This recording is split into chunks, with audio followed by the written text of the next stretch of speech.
Tadi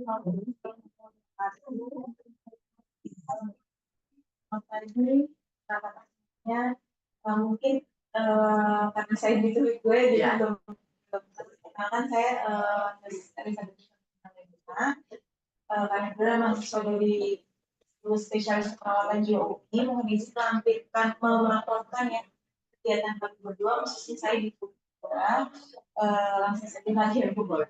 Tujuannya justru kami pilih. Iya bisa. Jadi untuk mata kuliah yang kami lakukan di sini adalah mata kuliah masalah sosial.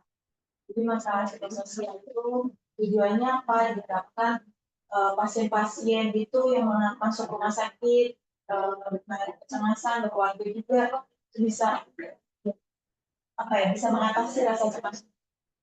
Untuk tujuan mata kuliahnya sendiri yaitu kami akan melakukan pengajian selanjut, kemudian kami akan diagnosa, buat rencananya apa yang akan dilakukan, kemudian kami melaksanakan asuhan perawatan juga, yaitu menerapkan terapi keperawatan nurse terkait dengan masalah diagnosa psikososialnya, kemudian dan juga kami melakukan terapi untuk keperawatan jiwa spesialis.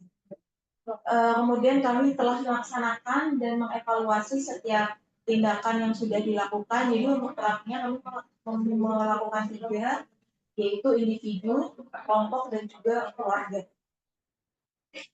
Nah, ini untuk rencana untuk perawatan yang standar yang kami lakukan. Yang kami lakukan itu setiap minggu kami mengelola 3 pasien.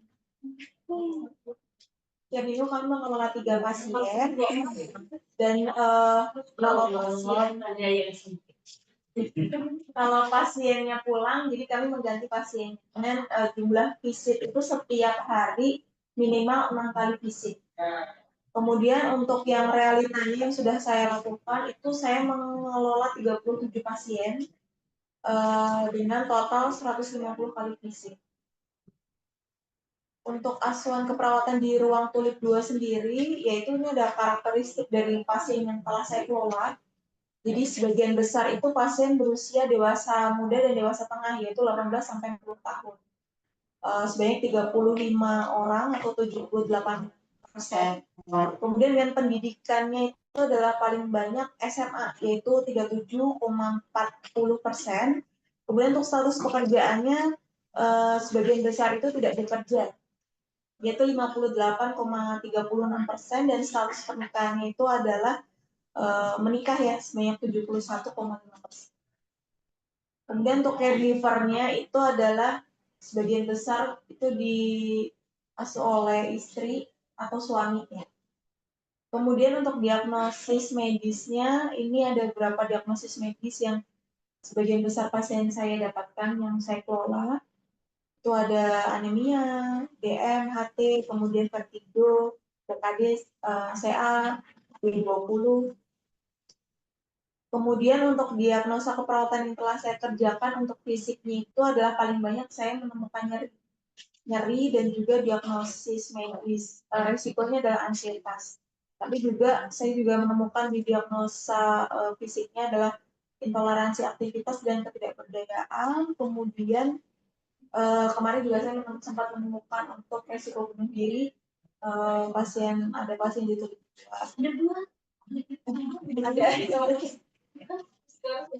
ya, bahkan beliau sempat sudah menyiapkan 2 baygon di rumah. 2 baygon.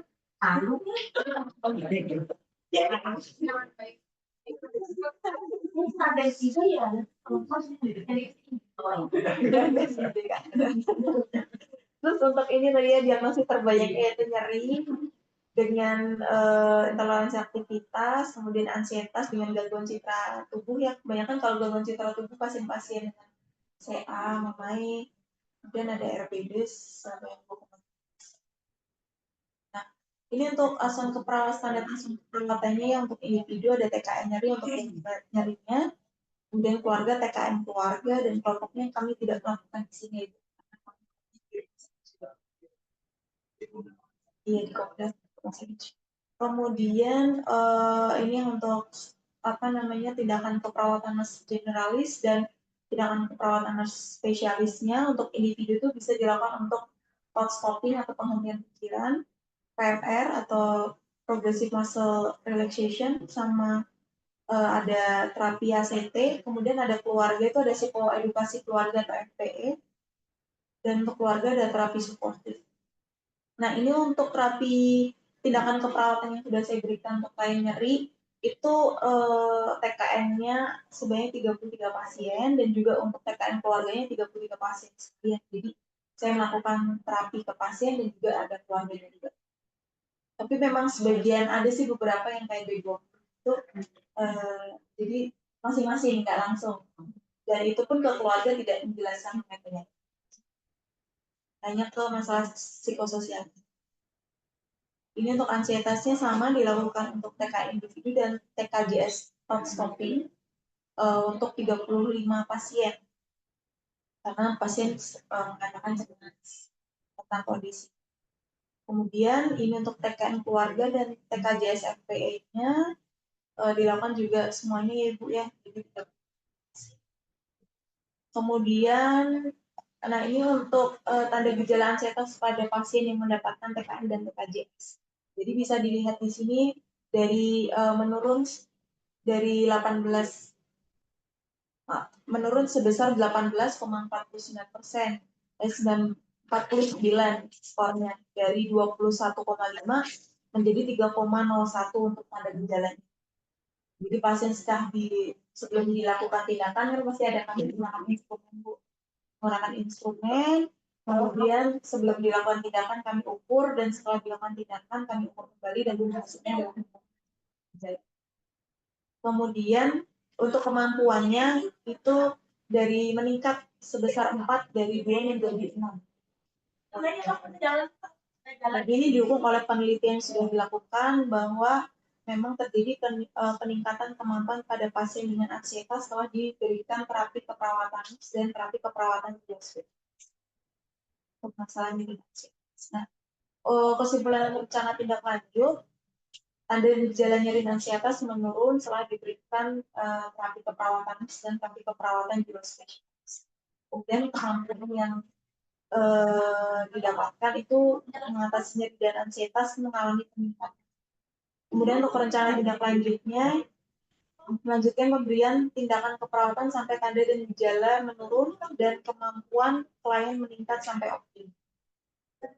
Meningkatkan pengetahuan dan pemahaman keluarga tentang cara merawat klien agar kemampuan mengatasi yang telah dimiliki klien ini bisa terjaga gitu, Bu. Jadi kalaupun semisal klien mengalami kecemasan, nanti keluarga bisa membantu teknik-teknik untuk mengatasi rasa cemas itu seperti TKN, kayak mandiri, tarik nafas dalam. Kemudian manfaat praktiknya mungkin sama ya Bu ya, kayak kemarin bagi mahasiswa di rumah sakit dan juga bagi FIK UI. Kemudian mungkin itu aja untuk kesimpulannya. Jadi setelah dilakukan 5 minggu praktik di ruang tuli dengan mengelola 37 pasien gitu ya, dan karakteristik lain terbanyak adalah berusia dewasa muda dan dewasa. Dengan pendidikan terbanyak adalah SMA, sebagian besar tidak bekerja, dan kliennya sudah menikah.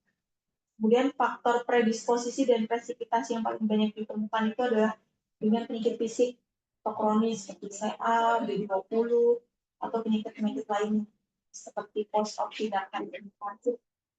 Kemudian psikologisnya pengalaman masa lalu yang tidak menyenangkan. Jadi di sini sebagian besar sih perasaan cemasnya karena terdiagnosa penyakit. Jadi di pengalaman masa lalunya itu, kemudian ada sosial kultural, kami juga menemukan hubungan dalam keluarga, jadi ada konflik dalam keluarga. Khususnya juga pasien yang gangguan dengan MBD itu, dia mengalami masalah ekonomi, masalah kurang dapat dukungan dari keluarga juga, seperti itu.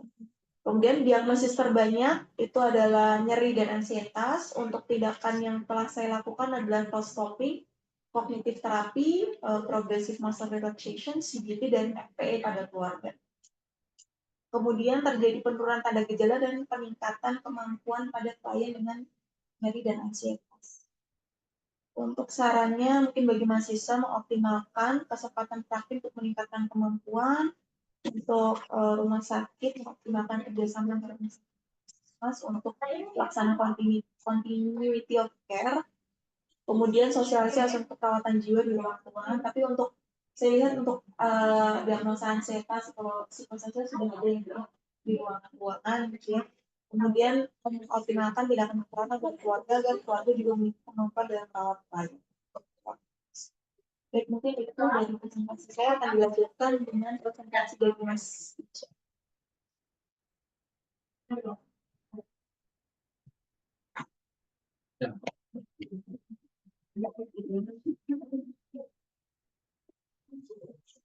Oke, baik. Selamat pagi. Assalamualaikum warahmatullahi wabarakatuh. Salam sejahtera untuk kita semua. Bagaimana kabarnya Ibu hari ini? Alhamdulillah, luar biasa. Harus tetap semangat ya, Pak ya. Oke. Karena kalau di pagi hari itu mengawali pagi harus tetap semangat. Afirmasi positif, iya semangat pagi. Oke, baik. Langsung saja ya, Pak ya. Oke. Ini untuk laporan saya di Tulip 1. Supervisornya di sini kemarin ini sudah bertemu, ada Bu Prof. Herni Susanti, dan Pak Gio, dia masih belum bisa hadir ya ke rumah sakit. Mungkin kemarin hadir, tapi kitanya yang hadir.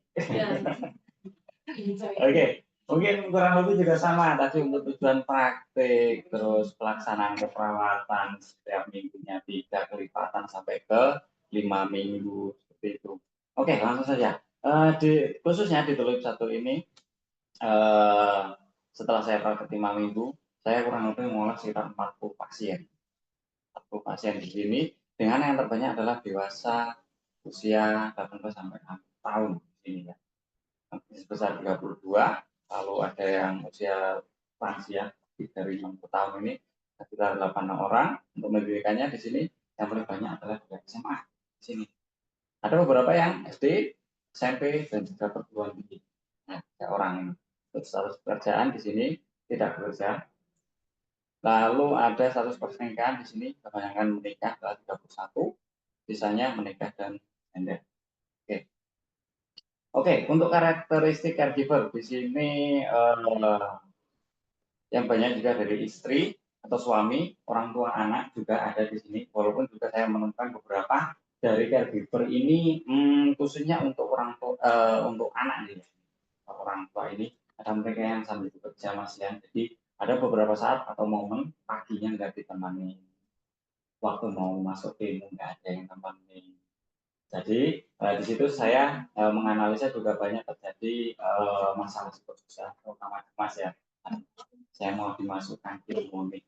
Tapi apa yang terjadi ya mual, muntah, kucing dan lain sebagainya. Di situ saya menemukan caregiver yang saudara alami tidak disamping saya pakai obat yang dimasukkan seperti itu. Oke, untuk diagnosis medisnya di sini paling banyak saya menemukan CA kolon sorry CA kolon, oke. Yang selanjutnya ada CA rekti, oke, ada pankreas juga, AIH, lalu CA coli juga, anemia aplastik, lalu ada CBD juga ini.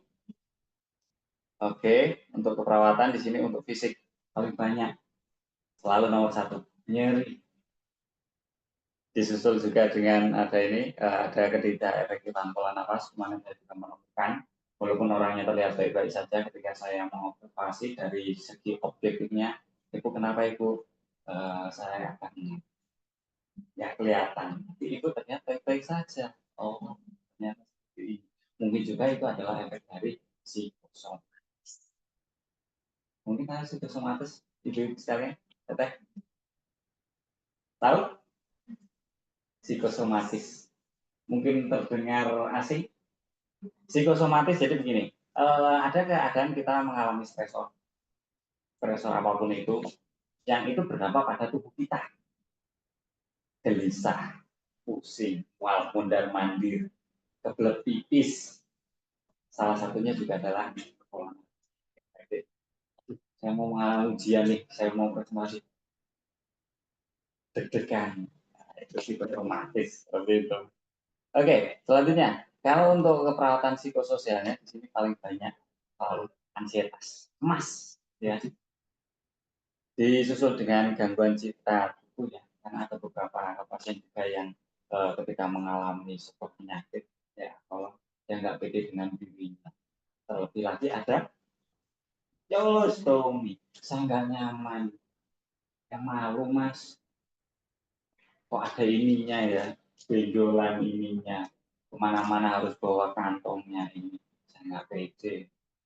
Tuh, ada di situ ya, disusul juga dengan DRS situasional. Ini pada pasien-pasien punya laki ya itu ya. Dia tidak pede dengan dirinya, harusnya bekerja di rumah. Kok saya di sini ya, di rumah sakit, anak istri saya bagaimana? Nanti mereka penghasilannya dari mana? Harga dirinya, seperti itu. Oke, standar tindakan pada diagnosis sendiri mungkin juga ini kurang lebih sama Mbak Risa tadi ya. Nyeri untuk TKN-nya yang di individu berikan posisi nyaman. Bapak posisi nyamannya bagaimana? Setengah duduk, kah, berbaring, atau sesuaikan dengan pasiennya seperti apa. Ada teknik message ini bisa mevisit area yang sakit, itu yang sakit bagian mana.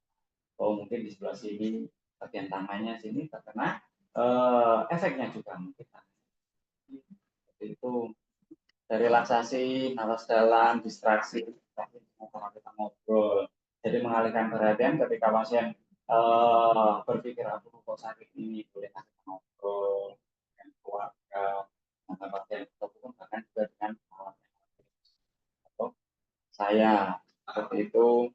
Dari imagery atau teknik hipnotis. Mas Heri ini membayangkan sesuatu yang indah, tempat yang indah dan sebagainya. Terlebih juga dengan keluarga ini. Jadi selain dari pasien juga keluarga juga harus mengerti anggota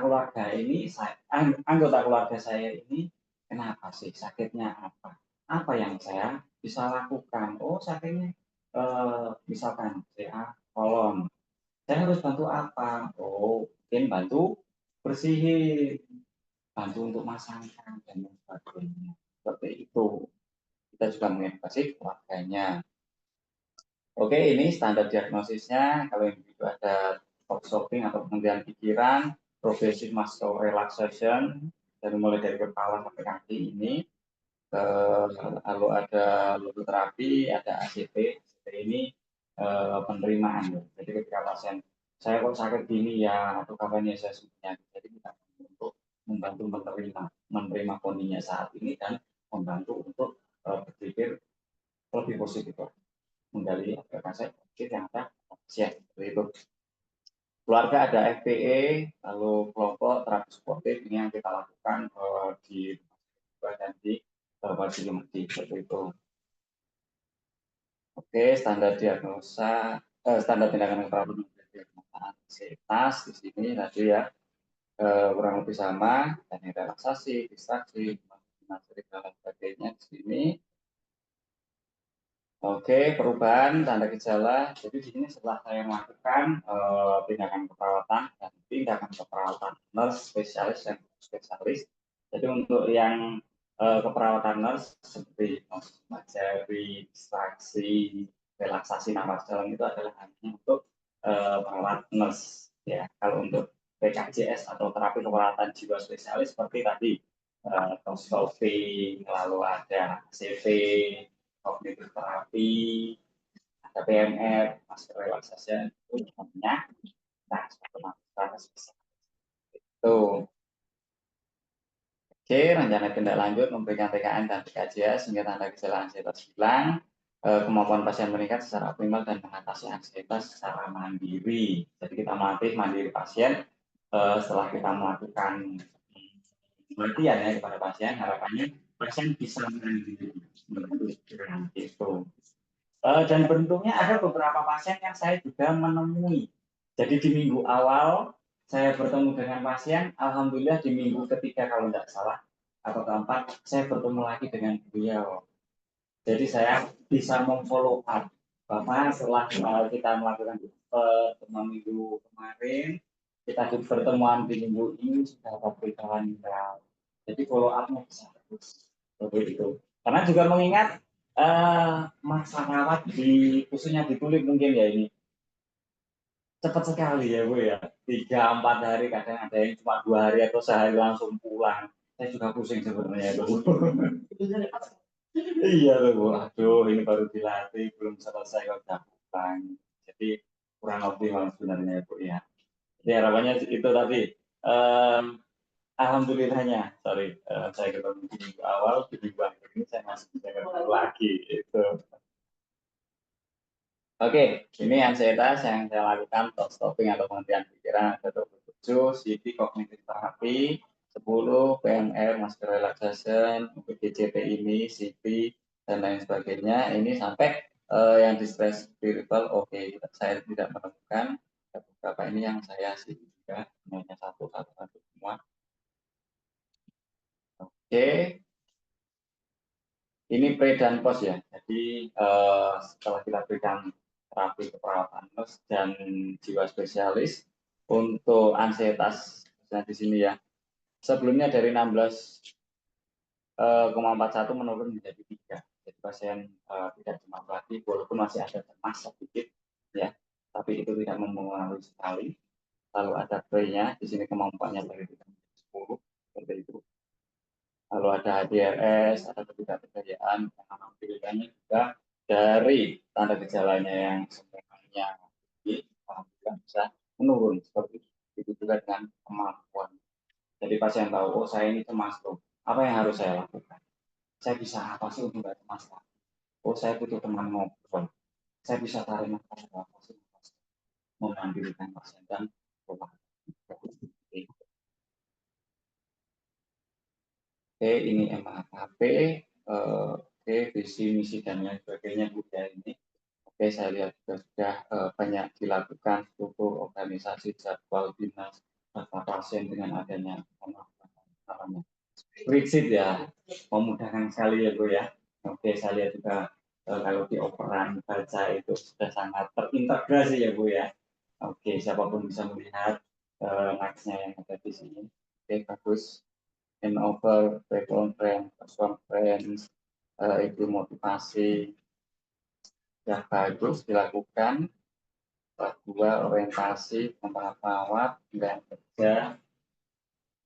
Oke, keperawatan, kampus, tim, saya lihat sebelum ada operan, saya lihat antar mungkin tim ya, Badai Tayo. Oke, sudah dilakukan juga. Oke, edukasi pasien sudah dilakukan, bagian besar. Oke, manfaat praktik seperti sama ya sih sudah dijelaskan oleh Mbak saya. Oke, rencana tindak lanjut melanjutkan pemberian tindakan perawatan sampai tanda detik setelah menurun dan kemampuan klien meningkat sampai optimal mendirikan pasien. Mungkin juga seperti kita kemarin harus di-UI-kan ya, Bro, ya.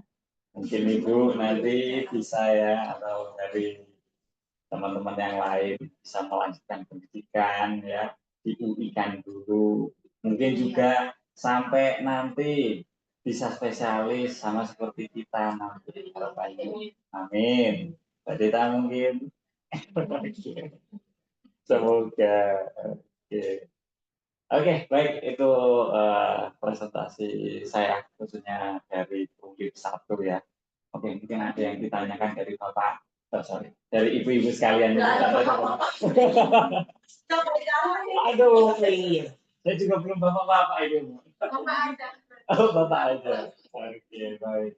Ada yang mau ditanyakan atau mungkin ada yang mau diklarifikasikan? Monggo ibu dan saudara sekalian. Ya, kemarin. Ya Allah kita sharing aja ya. Sharing aja. Justru sih, iya. Saya bisa bantu apa nih? Saya punya permasalahan. Kalau mau ke pasien ini, mau gimana sih caranya kayak gimana? Ya, mau santai aja, Bu. pasti tuh ada yang mau bunuh diri gimana? Iya, mungkin ini. Ya gimana kalau ada yang mau bunuh diri? Resiko. Ya beresiko. Baik. Kalau mau dipersiapkan.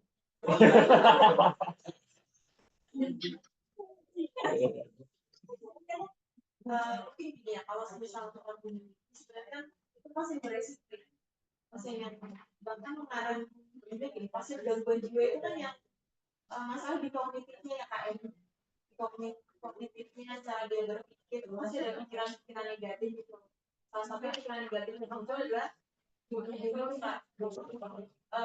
kita sebagai perawat yang pasti tetap pendekatan ya, kita pendekatan benar-benar yang melakukan komunikasi terapeutik. Jadi apalagi itu kan kalau keperawatan jiwa itu kan kami banyak ya, kami banyak pasti masalah dari biopsikososial itu masih ada dan di pasien yang ada jadinya juga itu nampak sekali. Jadi di situ tugasnya perawat itu yaitu tadi komunikasi dari hubungan yang terapeutik ke pasien sehingga pasien ini benar terbuka bisa terbuka sama kita dan di lain yang bisa kita lakukan itu kita harus menggali aspek positif. Jadi aspek positif yang pasien punya. Jadi di apa ya di recall kembali gitu kan kemampuan apa sih pasien yang punya yang ini sekarang bisa dia lakukan jadi biar apa ya motivasi dorongan pasien itu selain kayak kemarin saya juga melakukan tindakan terus dievaluasi sama perusahaan gimana setelah kita tadi saya menggali aspek positif yang sedikit itu terus pasien mengatakan ya saya punya dorongan jadi punya pikiran yang lebih baik lagi gitu untuk bisa bertahan lagi dari setiap masalah itu ya itu sih kak yang bisa kita lakukan memang tidak mungkin ya saya lihat di sini perawat-perawat itu kerjanya luar biasa kali perawatnya sedikit pasiennya banyak harus dorsi ya kan ya dan untuk tidak mungkin sih maksudnya untuk menjalin komunikasi yang kayak kabarnya yang susah ya tapi ya itu tadi dengan apa ya basicnya harus kita lakukan kayak dengan apa mungkin yang bisa kita lakukan ya misalkan pasien itu benar-benar dianggap ada karena kan kalau itu yang RBD itu di pasien saya beliau ini benar-benar kayak yang merasa tidak dianggap tidak dihargai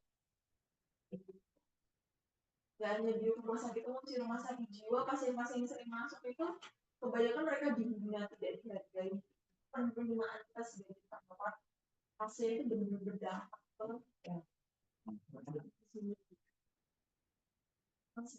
Oke, ini saya tambahin ya Pak ya. Oke, tentu tadi yang sudah disampaikan oleh saya. Mungkin saya sedikit menambah. Tugas perawat salah satunya adalah saya mungkin teman-teman sudah tahu kita harus ada trust ya. Sebelum tadi mungkin juga nggak diketahui oleh ibu ya, kok sampai ada yang mau bunuh diri. Ketika orang mengalami sebuah situasi dia tertekan atau stresor, kalau kita nggak trust sama pasien dengan kita, mereka juga enggan untuk bercerita ke kita. Jadi, kita datang tiba-tiba, loh, ibu gimana udah minum obat, udah makan? Apakah keluar unek-uneknya? Saya punya permasalahan di rumah ini itu. Kalau nggak itu dibangun terlebih dahulu, saya juga nggak akan keluar unek-unek. Yang kita lihat sakitnya fisik, tapi untuk mentalnya, jiwanya, kita yang perlu tahu lebih jauh seperti itu.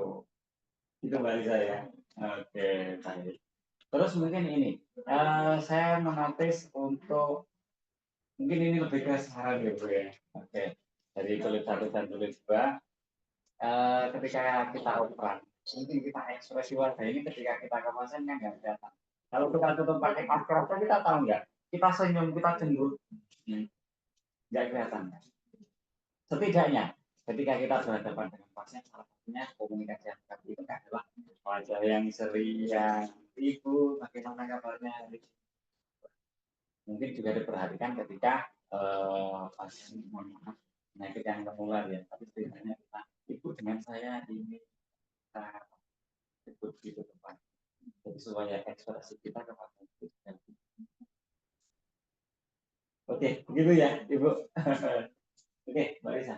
Ini kita makan lagi mungkin. Oke, cukup. Ada yang ditanyakan lagi? Ada lagi? Sudah? Oke, silakan. Nggak apa-apa.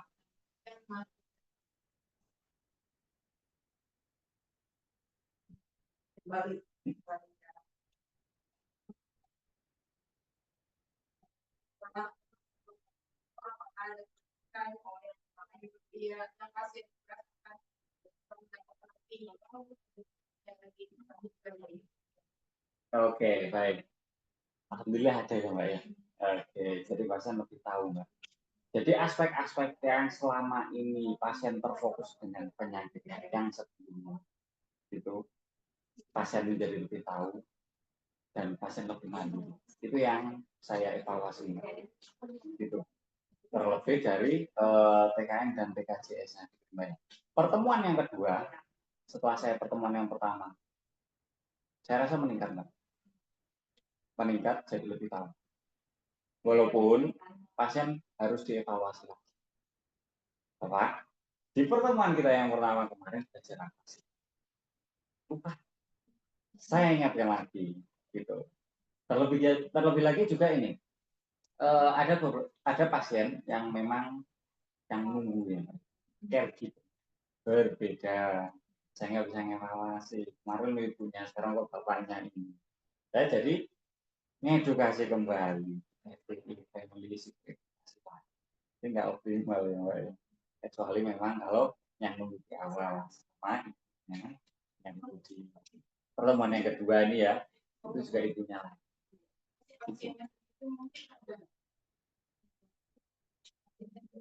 Oh, kalau dari pasiennya sendiri, dari apanya ini, Pak?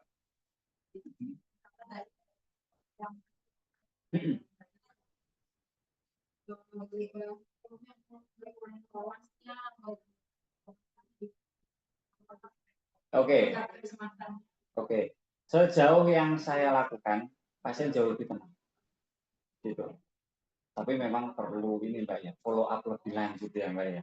Karena orang kalau sudah terpapar dengan stresor, jadi memandirikan pasien untuk tahu, oh saya ini cemas, saya ini lagi nggak baik-baik saja, itu butuh tantangan, Mbak.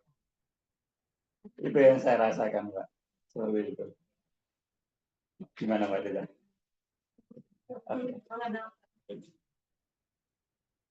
Oke, silakan.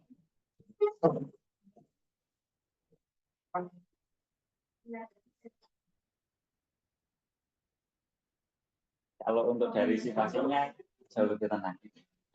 Gitu.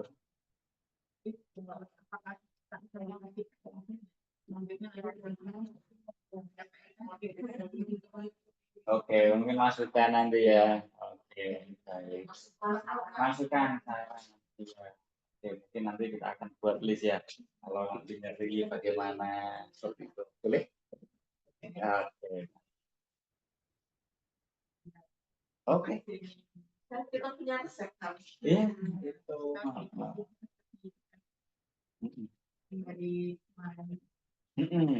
Oke. Kalau memang sudah ada, ya.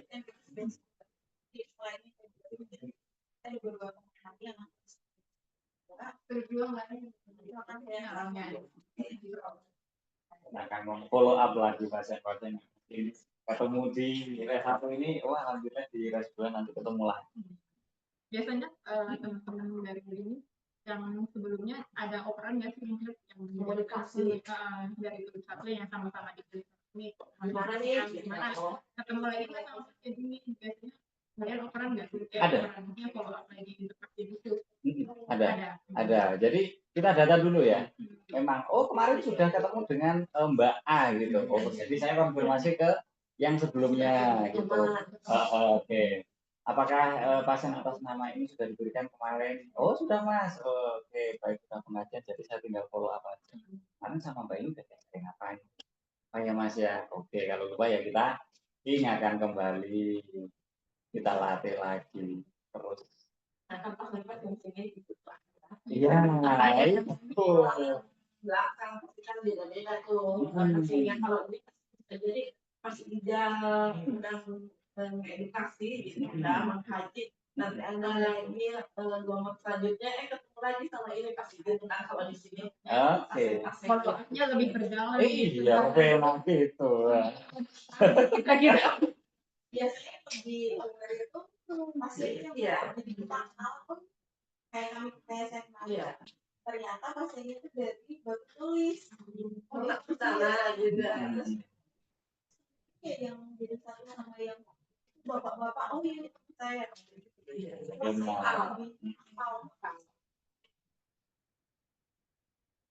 Gitu, Mbak Dira ya. Ada yang ditanyakan lagi mungkin dari Ibu dan Teteh ini. kendala apa atau diri sendiri ya boleh ya. Gak apa-apa. Maksudnya yang dari tadi kalau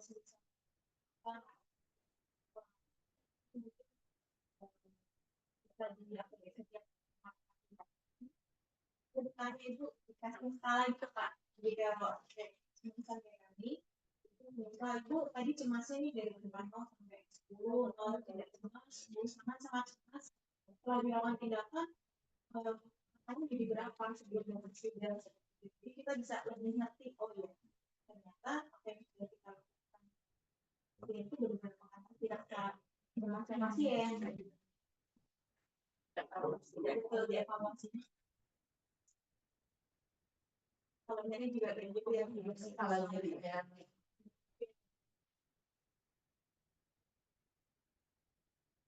Ada lagi? Ibu? Intinya apakah digeneralisasi dari atau perlu apa dispesifikasi untuk diagnosa yang akan mendapatkan nyerinya itu apakah digeneralisasi atau di spesifik nyeri akut nyeri kronis apakah penanganannya itu berbeda atau tidak? kalau dari kami dari buku dan masih itu yang udah masalah nyeri akut. Untuk penanganannya untuk tekniknya sama itu kurang lebih kayak apa sih itu sih Kak Generalisasi yang sedangkan kalau pasien di sini kan rata-rata pasien udah nyeri kronis ya karena kami juga beberapa kali menemukan pasien dengan sehat udah metase tulang dan dapat ngorok itu pasti itu kami pas dalam nggak akan iya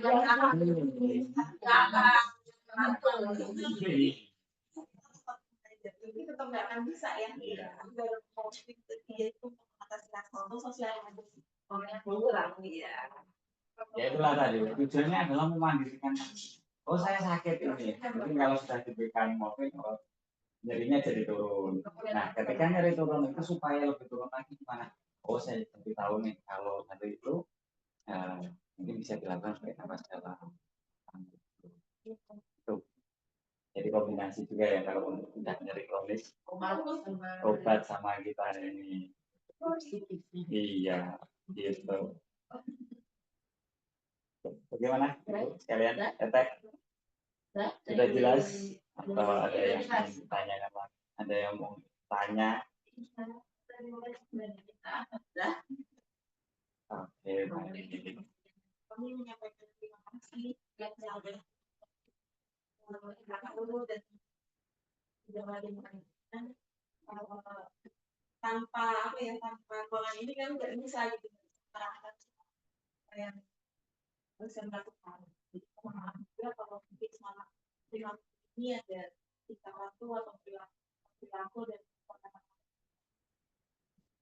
ini kalau misalnya jatah kami nanti rezekinya di RSUD kita akan ketemu lagi harapannya gitu ya di YouTube lagi kita sama lagi pengennya sih gitu ya karena nggak tahu ya misalnya kalau di sini melakukan terapi itu efeknya kelihatan gitu karena kognitifnya pasien-pasien ini masih bagus masih bisa diajar kan susah ya agak butuh effort karena kalau di sini tuh benar-benar apapun gitu ada apapun ya ternyata ada penurunan gitu Gitu ya. Oke, baik. Ya, saya juga menyampaikan terima kasih banyak ya atas kesempatan yang diberikan kali ini. Kami juga diberikan fasilitas apapun itu, termasuk kami juga diberikan ilmu ya di sini. Oh, yang sebelumnya kami nggak tahu kebiasaan di ini. Oh, ternyata seperti ini loh. Yang pasien cewek ini kesibukannya tiap hari. Oh, ini loh yang kami tahu. Walaupun juga masih belum pernah kita saling melengkapi, memberikan pelayanan yang terbaik orientasinya ke pasien senang, sehat, kita juga baik seperti itu ya Ibu sekalian. Terima kasih atas 5 minggunya ini yang luar biasa.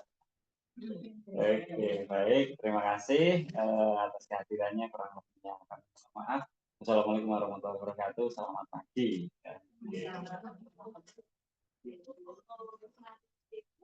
Sebelum ada bersama mungkin ada perwakilan dari daerah.